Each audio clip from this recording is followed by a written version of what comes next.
Isaac stories के मुअज़्ज़ज़ नाज़रीन अस्सलाम वालेकुम। मुअज़्ज़ज़ नाज़रीन ग्राम, इससे पहले आप इस कहानी की 107 एक साथ सुन चुके हैं। अब किस्त 108 मुलाहिज़ा फरमाएं। मेरे पास महज एक खंजर देखकर वो मुज़ाहमत पर तुल गया और मुझे मजबूरन उसकी गर्दन काटना पड़ गई, क्योंकि एक बार पायदान छूटने के बाद वो मेरे लिए बदतरीन हरीफ साबित हो सकता था। मैंने अंदाज़ा लगा लिया था कि वो किसी और की आमद का मुंतज़िर था और आखिरकार तुम लोग आ पहुंचे। तो उसके इस्तफसार पर मैं उसे अपनी कहानी सुनाने लगा। गुफ्तगू के साथ ही कार तेज रफ्तारी के साथ फासला तय करती रही और आखिरकार वीरा ने एक सुनसान और गैर आबाद इलाके में गाड़ी रोक दी। मैंने बेहोश सफेद फाम की बगलों में हाथ देकर फुर्ती के साथ उसे कार से निकालकर जमीन पर डाल दिया। फिर वीरा ने उसकी खोपड़ी दोनों हाथों में थाम कर मखसूस अंदाज में उसकी गर्दन को एक शदीद झटका दिया और हल्की सी आवाज के साथ सफेद फाम की गर्दन की हड्डी टूट गई। वीरा ने थोड़ी देर कबल दाऊद को ज़िबा किया था और अब सफेद फाम की गर्दन यूं तोड़ डाली थी जैसे वो जिंदा इंसान नहीं, रबर का कोई बेजान खिलौना हो। उसका चेहरा हर किस्म के जज्बात से यकसर आ रही था। खूनरेजी के मामले में वो हर बार बेहद पुरस्कून नजर आती थी, बल्कि ऐसा मालूम होता था जैसे अपने दुश्मनों को हलाक करके उसे खास किस्म का सुकून मिलता हो। किसी औरत की जानिब से कत्ल खूनरेजी के मामलात में ऐसी सर्द महरी मेरे लिए हर बार ही हैरत अंगेज साबित हुई थी। किसी की जान देते हुए तुम्हें खौफ नहीं आता? वापसी पर मैंने उससे सवाल कर डाला, कभी किसी सांप या बिच्छू पर तरस आया तुम्हें? उसने मेरी बात का जवाब देने के बजाय हंसते हुए मुझसे सवाल कर डाला, मैं मोजी जानवरों की नहीं इंसानों की बात कर रहा हूँ। इंसान मोजी हो जाए तो बहुत खतरनाक होता है। मालूम होता है कि बेहोश सफेद फाम की हलाकत ने तुम्हारे दिमाग पर कुछ नाखुशगवार असर डाले।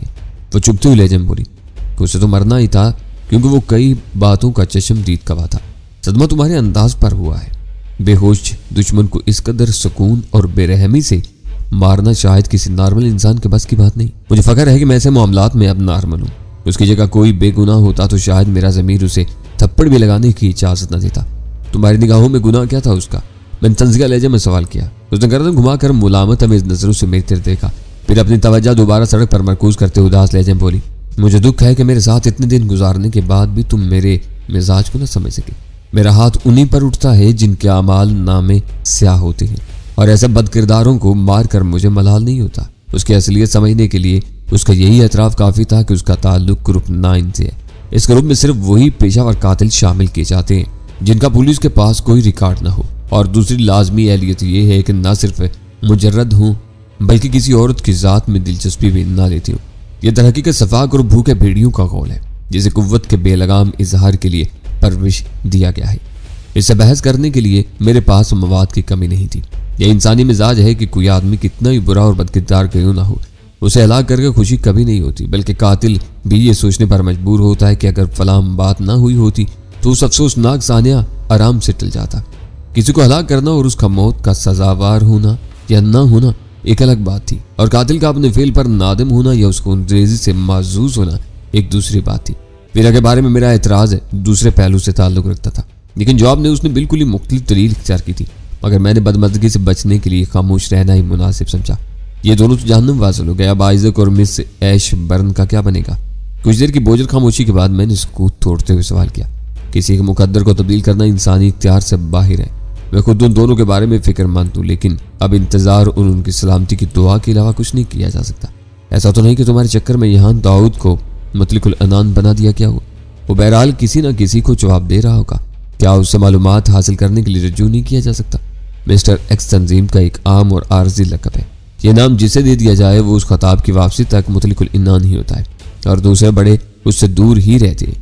मेरे लिए बात अभी तक एक मुअम्मा बनी हुई है कि दाऊद ने मिस्टर एक्स का खताब किस तरह हासिल किया। फिर दूसरी अहम बात यह है कि ग्रुप 9 उसकी तहवील में दे दिया क्या? यह खिताब उसे किसने दिया होगा? उसकी मंजूरी सुप्रीम कौंसिल ही देती है। उसी तरह ग्रुप 9 भी एक खुद मुख्तार ग्रुप है जिसका सरबराह सुप्रीम कौंसिल के चीफ खुद जवाबदेह होता है।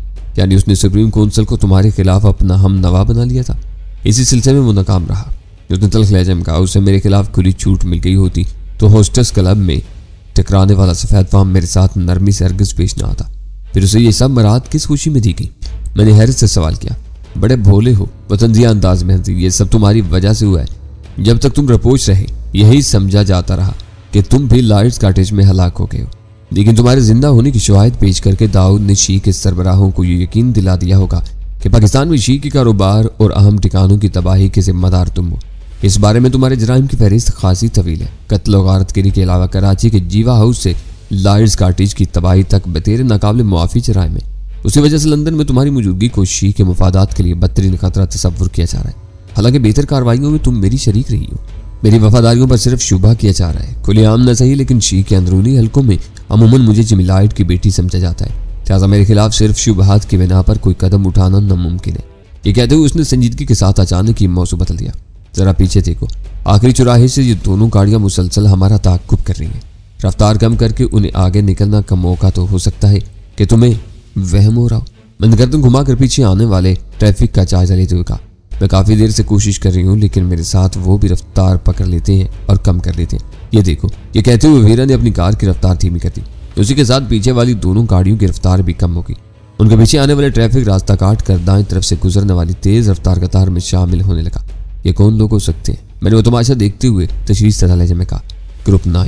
वीरा गैर फितरी अंदाज में कहका लगाते हुए कहा, ख्याल रहे कि ये इंसानी लहू के प्यासे हो। मेरा ख्याल है कि इनके साथ तुम्हारा मुज़ाकरा नतीजा खेज साबित होगा। ग्रुप 9। मैंने दिल ही दिल में दुराया। हम सफेद फार्म से काफी देर पहले पीछा छुड़ा चुके थे, फिर वो हमारी गाड़ी तक कैसे पहुंच गए थे? महान मेरे जहन में सफेद फार्म के आखिरी अल्फाज गूंजे और मैं बेख्तार फुरेरी से लेकर रह गया। चाहे उसे अपने अंजाम का यकीन हो चुका था, लिहाजा उसने मरने से पहले हम लोगों का बंदोबस्त कर दिया था। उसे हमने बेहोश करके एक वीराने में टिकाने लगा दिया था, लेकिन उसने अपना बेआवाज इलेक्ट्रॉनिक डिटेक्टर शायद हमारी कार ही में डाल दिया था, जो अभी तक सिग्नल नशर करके हेडक्वार्टर्स और ताक़ुब करने वालों की रहनुमाई कर रहा था। मैं अंधेरे कैबिन में गैर इरादी तौर पर पेट्रोल का डिटेक्टर तलाश करने लगा। मेरी उन बुखलाई हुई नाकाम कोशिशों पर वीरा इस्तज़ाइया अंदाज में हंस पड़ी। वक्त बर्बाद न करो, डिटेक्टर बटन के बराबर नन्ना चला सिल्की आला होता है। उसने पुष्टगाह के नीचे कहीं भी उड़स दिया होगा। अगर अब वो मिल भी गया तो हम उन लोगों को धोखा नहीं दे सकेंगे। उसी लम्हे उन दोनों में से आगे आने वाली गाड़ी ने दाहिनी सिमत में निकलने के लिए इंडिकेटर चलाया और अगले लम्हे वो कार हमारी गाड़ी के बराबर से गुजरती हुई आगे निकली और तेजी के साथ वीरा की कार के आगे कितार में घुसती चली गई। उसके तारीख शीशों के बायस जरा भी अंदाजा न हो सका कि उसमें कितने आदमी सवार थे। अब सूरत बहुत खतरनाक हो गई थी। उनकी एक कार आगे थी और दूसरी हमारे पीछे थी। वो लोग हर एहतियात को बालाए ताक रख कर दीदा दलेरी के साथ हमें घेरने की कोशिश कर रहे थे। वीरा दांत पर दांत जमाए ड्राइविंग करती रही। उस वक्त उसके हसीन चेहरे की सारी दिलकशी मफकूद हो गई थी। उसके बुशरे पर भयानक सी बेरौन की चमक रह गई थी। मेरे लिए उसके वो तेवर नए नहीं थे। मैंने समझ लिया था कि अब वो किसी भी लम्हे नताइज की परवाह किए बगैर कश्तो खून का आगाज करती की। चंद सानियों बाद जब हमारे गर्दोपेश में ट्रैफिक साफ हुआ तो वीरा रफ्तार बढ़ाते हुए दाहिनी तरफ से अगली कार से आगे निकलने की कोशिश की, लेकिन अगली कार ने उस बुरी तरह साइड दबाई कि वीरा को तसादुम से बचने के लिए अचानक ब्रेक लगाने पड़ गए और उसी के साथ उसने हारन बजाना शुरू कर दिया। मैंने वहां अपने मुख्तसर से कयाम में ही महसूस कर लिया था कि उस सरजमीन पर हारन को ट्रैफिक की जुबान का दर्जा हासिल नहीं था। हर शख्स कायदे के मुताबिक दूसरों के लिए रास्ता छोड़कर ड्राइविंग करता था और हारन उसी ड्राइवर पर बजाया जाता था जो ज़ाब्ते की किसी खिलाफ वर्जी का मुर्तकिब हो रहा हो। बाइल्फाज़ दीगर वहां हारन अगली गाड़ी के ड्राइवर के लिए मुहज्जब गाली का दर्जा रखता था, जिसके जरिए उसे अपने हवास में रहकर ट्रैफिक के मरोजा ज़ाब्तों की पाबंदी पर मजबूर किया जाता था। दूसरी बार वीरा ने मुसलसल हारन बजाते हुए बाएं सम से आगे निकलना चाहा, मगर उस बार भी अगली कार बुरी तरह उसकी राह में हायल होगी और मुझे इसरारी तौर पर वीरा को ठंडे ज़हन से काम लेने का मशवरा देना पड़ा। फिर अचानक ही अगली कार के ब्रेक लैंप जल उठी और वो गाड़ी एक हचकोले के साथ सड़क के वस्त में रुकी। पिछले दरवाजे लॉक करो, वीरा ब्रेक लगाते हुए उस तरह लहजम बोली और मैंने फुर्ती के साथ उसकी अदायत को अमली जामा पहना दिया। हमारी कार अगली गाड़ी से बमुश्किल चंद इंच के फासले पर रुकी थी और पीछे दूसरी गाड़ी ने रास्ता मसदूद कर दिया था। ये सब पलक झपकने में हुआ और अगली कार की अकबी निशिस्त से एक रांडियल आदमी नीचे उतरकर तीर की तरह हमारी गाड़ी की तरफ आया। उसने बाएं तरफ पीछे वाले दरवाजे पर तबाह आजमाई की। उसी में वीरा ने फिर मुसलसल हारन बजाना शुरू कर दिया। उसी असना में ग्रांडियल सफेद फार्म ने किसी सख्त चीज से जर लगाकर एक तेज शनाखे के साथ पिछली खिड़की का शीशा तोड़ दिया। मेरी उन लोगों की दीदा दलेरी नाकाबिले यकीन साबित हो रही थी। मैंने ग्रांडियल को रोकने की पूरी कोशिश की, लेकिन वो अपना हाथ जख्मी होने की परवाह किए बगैर टूटे हुए शीशे में से हाथ टाल कर दरवाजे को मुकफ्फिल करने वाली खूंटी उठाकर अंदर घुस आया। उसका सवार होती ही अगली कार चल पड़ी और हमारे पीछे वाले ने हारन बजाना शुरू कर दिया। चलो, हमारी कार में सवार होने वाला ग्रांडियल सफेद फार्म हल्क के बल को रहा। मेरे हाथ में इशारा 3-2 का बेआवाज पिस्तौल है और मुझे तुम्हारी जिंदगी से कोई दिलचस्पी नहीं है। वीरा ने लम्हा भर के लिए कन्नकियों से मेरी तरफ देखा और अचानक इतनी तेज रफ्तारी के साथ गाड़ी आगे बढ़ाई कि उसके टायर सड़क से रगड़ खाकर चीख उठे। मेरे लिए वीरा की वो हरकत मुतवक्का थी, जबकि ग्रांडियल हरीफ अपनी जारहाना कार्रवाई के बाद ऐसे शदीद रद्द-ए-अमल के लिए तैयार नहीं था। लिहाजा कार की हरकत में आते ही वो पिछली नशिस्त पर लुढ़क कर पुश्तगाह से जा टिका और उसके पिस्तौल वाले हाथ का रुख कार की छत की तरफ हो गया। तकरीबन उसी लम्हे मैंने अपनी कुर्सी की पुश्तगाह का लीवर दबाकर शानों के जोर से पुश्तगाह को नीचे गिराया और उसके पिस्तौल वाले हाथ को गिरफ्त में लेकर उसके सीने पर सवार हो गया। मेरी 2-3 भरपूर टकरों ने उसे तेवरा कर रख दिया। दूसरी तरफ उसकी टांगें भी निशिस्तों के दरमियान पायदान में फंस कर रह गई थी, इसलिए वो मुझे उछाल फेंकने के लिए पूरी तरह जोर नहीं लगा पा रहा था और चिल्लाहट के आलम में उसके मुंह से मुगल्लज़ात का एक तूफान उमड़ रहा था। उसके लिए बच निकलने के बहुत से इम्कानात थे, जबकि मुझे उसकी कामयाबी या बर्तरी की सूरत में अपनी मौत सामने नजर आ रही थी, जिसकी वजह से हम दोनों के जज्बात भी मुख्तलिफ थे। वो चिल्लाया हुआ था और मेरे दिमाग पर खून सवार हो गया था।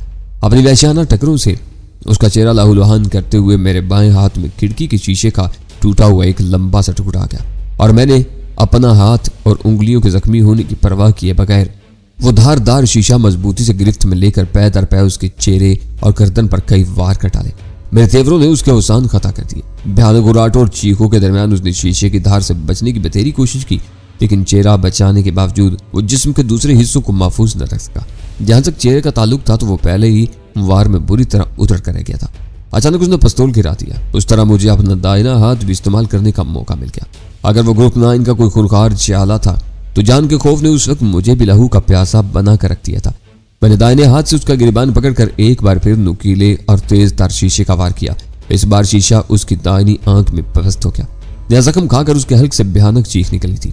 मैंने वो शीशा उसकी आंख से बाहर खींचा तो उसके गर्म गर्म खून की धार उसके चेहरे से गले तक बहकर मेरे दाहिने हाथ को तर करने लगी, जो उसके गिरबान पर जमा हुआ था।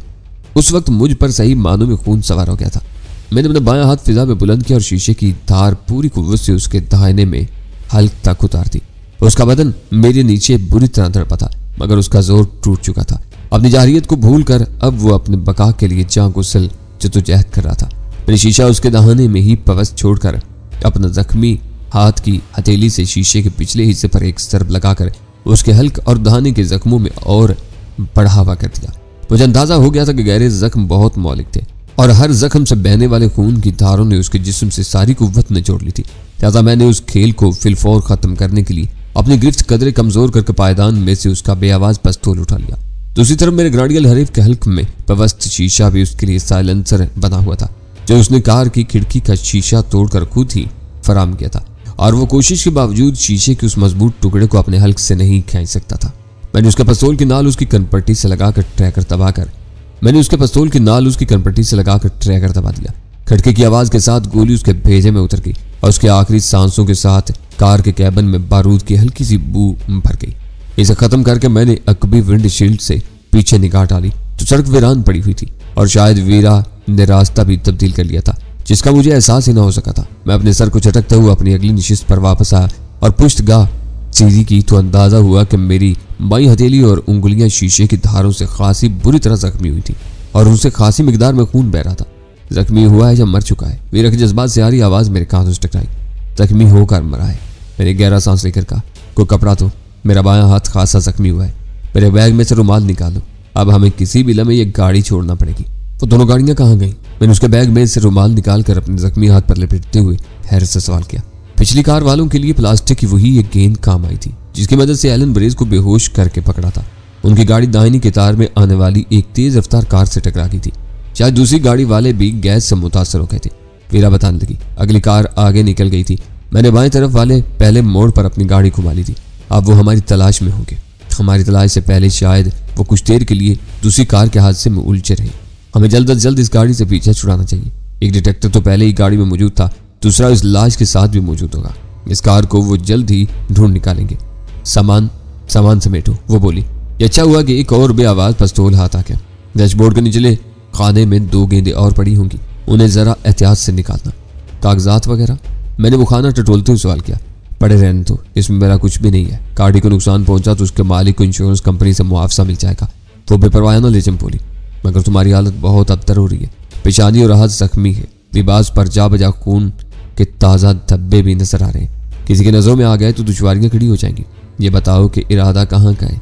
तुम इस हालत में ना अपने होटल का रुख कर सकते हो और ना मेरे साथ किसी और होटल में जा सकते हो। वो पुरख्याल लेजम बोली। अब तो किसी शनासा ही की तरफ रुख करना होगा। मैं खामोश ही रहा, क्योंकि उस बारे में मैं कुछ नहीं कर सकता था। मुझे इतना मालूम था कि अली नवाज नामी मेरा एक पुराना दोस्त लंदन में एक इलाके में मुकीम था और हर तरह से मेरे काम आ सकता था। मेरे लिए उसके घर तक पहुंचना बहुत ज्यादा आसान नहीं था, वरना थोड़ी देर बाद वीरा ने एक सुनसान मकाम पर गाड़ी रोक दी, जहां सड़क के दोनों तरफ दूर तक सब्जा फैला हुआ था और तारीकी में एक दूसरे से खासे फासले पर मकानात की रोशनियां नजर आ रही थी। चाबी इग्निशन में लगी छोड़कर वीरा नीचे उतरी। फिर उसने कभी दरवाजा खोलकर लाइटर की रोशनी में पिछली नशिस्त पर पड़ी हुई लाश का जायजा लिया और झुरझुरी लेकर पीछे हट गई। तुमने तो कीमा ही कर दिया इसके चेहरे का।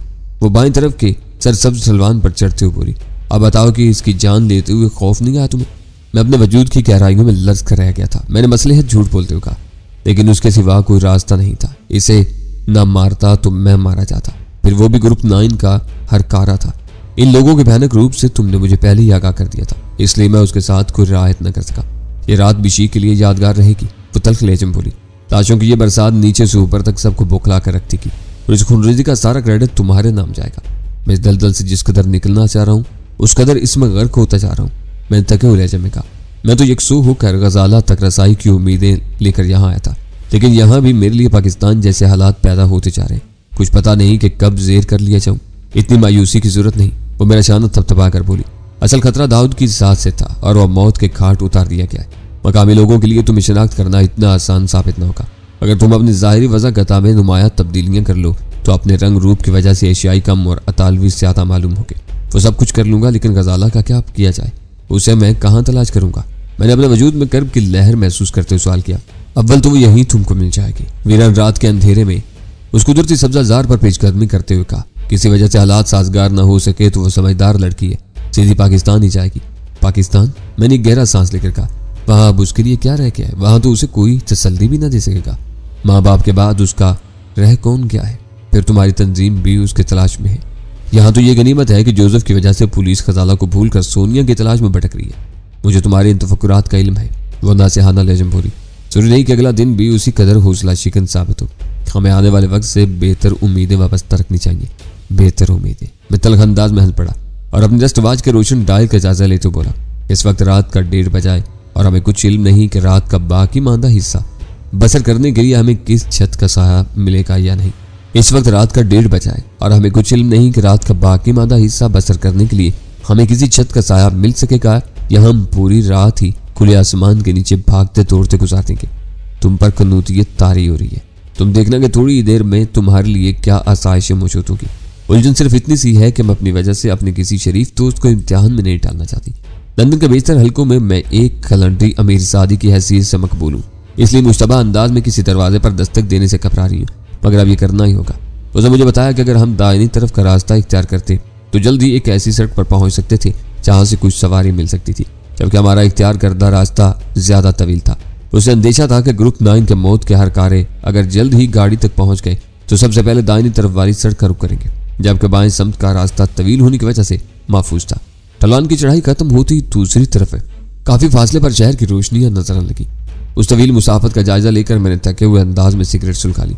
वीरानी में मेरी तकलीद की और हम दोनों सस्ताने के लिए वहीं नरम घास पर बैठ गए।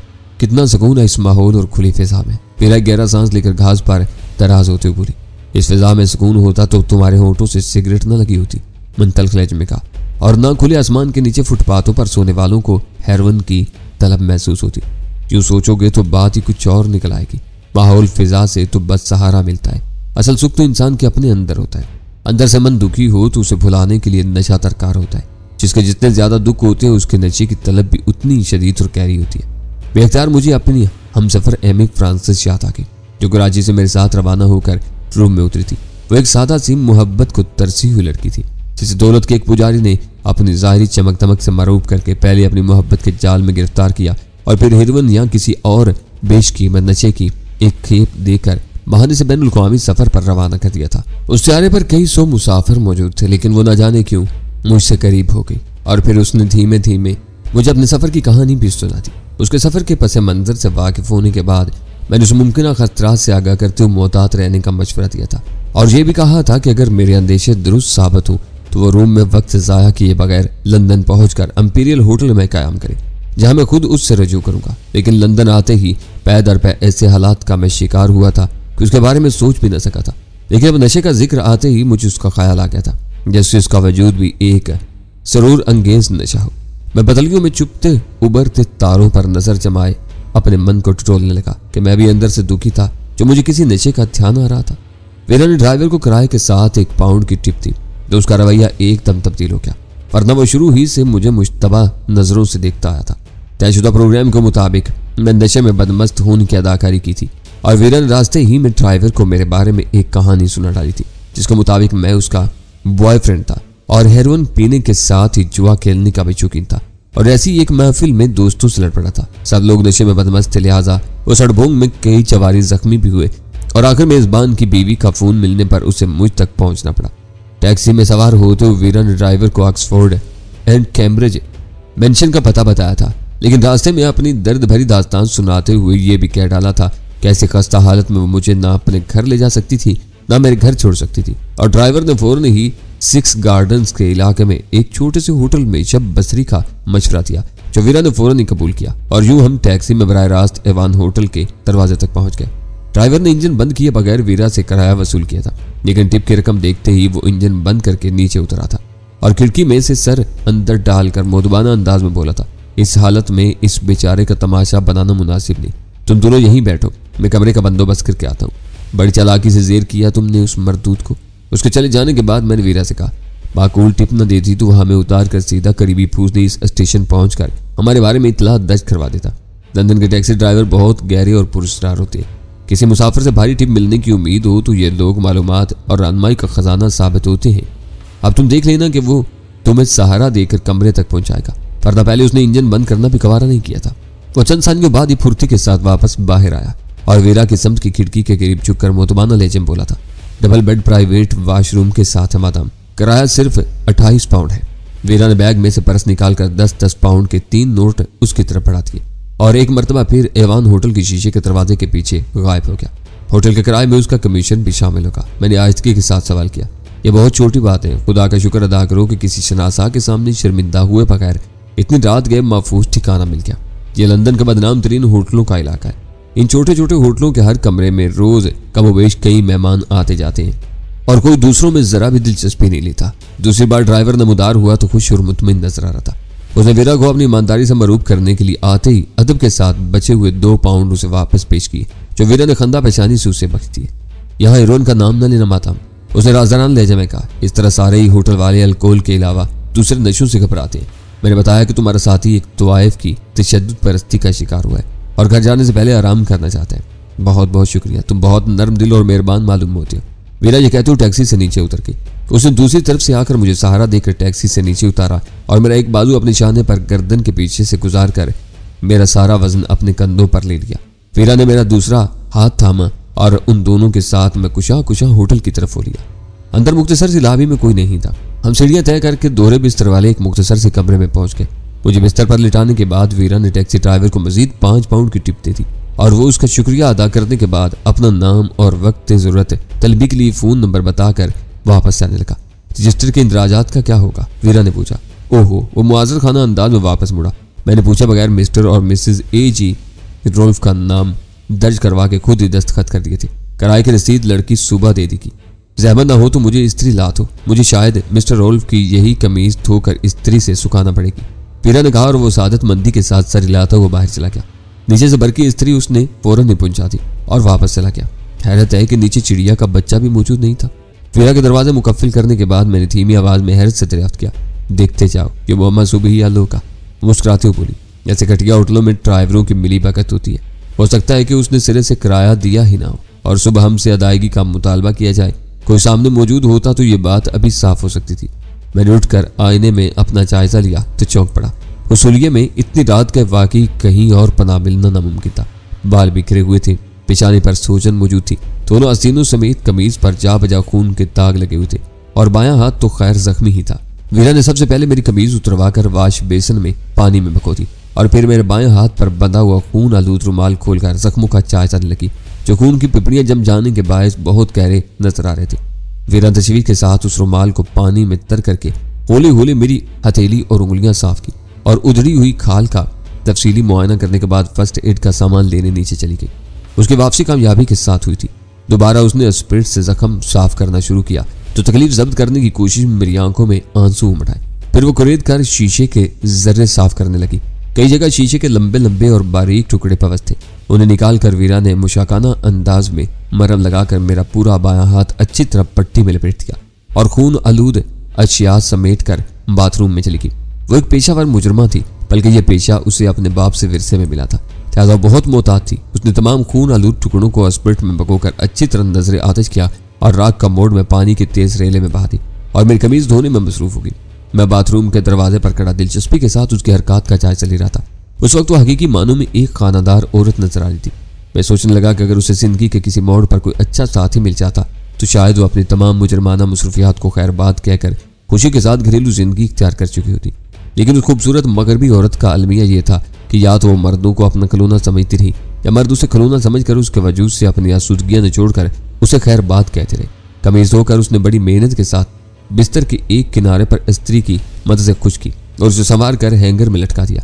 उसने ये काम इतने शौक और इनमहक के साथ किया था कि बाहर की दुनिया से बेनियाज एक सीधी सादी बीवी नजर आने लगी थी जो सिर्फ और सिर्फ अपने शौहर की खुशनुदी का ख्याल रखती है। ड्राइवर ने होटल के रजिस्टर में अपनी मर्जी से हम दोनों को मिस्टर एंड मिसेस लिखवा दिया था, लेकिन ना मैं उसका शौहर था और ना वो मेरी बीवी। फिर भी मेरे मामले में वो हमेशा से अपनायत का इजहार करती आई थी। लिहाजा उस रात के बाकी लम्हात में भी उसने मेरी दिलजोई में कोई कसर न उठा रखी। उसे अंदाजा था कि गजाला का सुराग खोकर मैं बहुत उदास था और आइंदा दरपेश मराहिल को तय करने के लिए उदासी की उस लहर से निजात हासिल करना शुरू था। वीरा की रफाकत में मुझे एक महफूज छत का साया भी मुयस्सर आ गया था और आरामदेह बिस्तर भी मौजूद था। लेकिन उस कमरे में ख्वाबनाक माहौल बनाने के बावजूद उस रात के बाकी लम्हात में हम दोनों में से कोई एक पल के लिए भी न सो सका। हमारी कुछ मुश्किलात मुनफरिद थी और कुछ मुश्तरिक, जिन पर तबादला ख्याल करते हुए उस रात की भीगी भीगी और बोझल साथें गुजरती चली गई। पिछली शाम से उस रात तक सिरे और लंदन में जो कुछ हुआ वह हर एतबार से बहुत खौफनाक था। हर वारदात के नतीजे में कुछ न कुछ खून खराबा जरूर हुआ था और लंदन पुलिस और स्कॉटलैंड यार्ड के माहिरीन के लिए उन चंद घंटों में इतना काम पैदा कर दिया गया था कि वो कई हफ्तों की शब रोज मसरूफियत के बाद भी शायद उस उल्नाक कत्ल गारतगिरी की तय तक पहुंचने में कामयाब न हो सके थे। लंदन मशीनी दौर के तर्ज मुआशरत का एक ऐसा शहर था जहां मुल्क और करिए करिए के लोग आबाद थे, लेकिन वहां कानून की बालादस्ती ने जिंदगी की तमाम सरगर्मियों को एक साब्ते में ढाला हुआ था जिसके उस शहर के मकीन आदी हो गए थे और उस साब्ते में अमन सुकून और बाहिमी रवादारी को बहुत अहम मकाम हासिल था। गजाला के हाथों काउंट्री में 2 सफेद फार्म स्किन हेड्स के कत्ल से शुरू होने वाली वो खूनरेज कहानी अभी तक न सिर्फ जारी थी बल्कि तसादम और खूनरेजी में दिन ब दिन शिद्दत आती जा रही थी। उन 2 स्किन हेड्स के बाद शेफर्स बुश के इलाके के एक्सक्यूज आर्म्स में वीरा का मुतमद्दे खास टोनी उन स्किन हेड्स के सरगना कालाहान के हाथों मारा गया। फिर वही कालाहान मेरे हाथों जहन्नुम वासिल हुआ। उसके बाद मुझे अगवा करने की कोशिश करने वाला शीका एक बेहतरीन साजिशी दिमाग फ्रैंकी एक मोटरवे पर मेरे हाथों मारा गया और अभी उन वाकयात की गर्द दबने न पाई थी कि लाशों के अंबार वजूद में आने लगे। वीरा ने जैकब के मकान पर हमला आवर होने वाले भेड़ियों के कौल में से बाकी 5 की चीथड़े उड़ा दिए। 6ठा जख्मी होकर पुलिस की तहवील में अस्पताल पहुंच गया और 7वां जो उन सब की कमान कर रहा था फरार होने की जद्दोजहद में हमारे हाथ आया और एक शाहराह के किनारे उसे भी मौत के घाट उतार दिया गया। वो रात एलन ब्रेड के कत्ल पर खत्म नहीं होती बल्कि उसके बाद हमारे हाथों मजीद 3 सफाक दरिंदे मौत के घाट उतर चुके थे। पहले हिल्टन की पार्किंग लॉट में वीरा ने अपने हाथों से दाऊद को ज़िबा किया। फिर दाऊद का वह हरकारा हमारा कैदी बन गया जिसने होस्टेस क्लब से हम दोनों को पिस्तौल की जिद पर लेकर बाहर निकलने पर मजबूर किया था। बाद में वीरा ने एक झटके के साथ उसकी गर्दन भी तोड़कर उसे भी जहन्नुम वासिल कर दिया था और आखिर में ग्रुप 9 का एक रांडियल सुरमा मेरे हाथों दर्दनाक मौत से 2-4 हुआ था। इस तरह चंद घंटों की कलील सी मुद्दत में हमारी तरफ से 9 दुश्मनों को हलाक किया जा चुका था। टोनी समेत पिछली 5 लाशें उसके अलावा थी। उसी के साथ ये अमर भी काबिल गौर था कि मिस ऐश बर्न को बहाने से उसके ठिकाने से हटाकर अगवा कर लिया गया था और शायद लॉर्ड आइजक भी आज़ाद नहीं था। अगर दाऊद ने उनके कत्ल का फैसला सादर कर दिया था तो सूरत हाल बहुत मुहिब हो जाती थी। हमें पूरा यकीन था कि उन वाकयात में बरतानवी प्रेस पूरी तरह से चीख उठेगा और अगली सुबह के अखबारात उन वारदातों की रूंगटे खड़े कर देने वाली तफसीलात से भरे हुए होंगे और लंदन के अमन पसंद शहरियों में उन पैर दर पैर खूनरेजियों पर खौफ व हिरास की लहर तोड़ जाएगी। हर शख्स अपने साए से भड़कने लगेगा और किसी मशकूक अजनबी को शहर में कहीं भी आसानी से नजरअंदाज न किया जा सकेगा।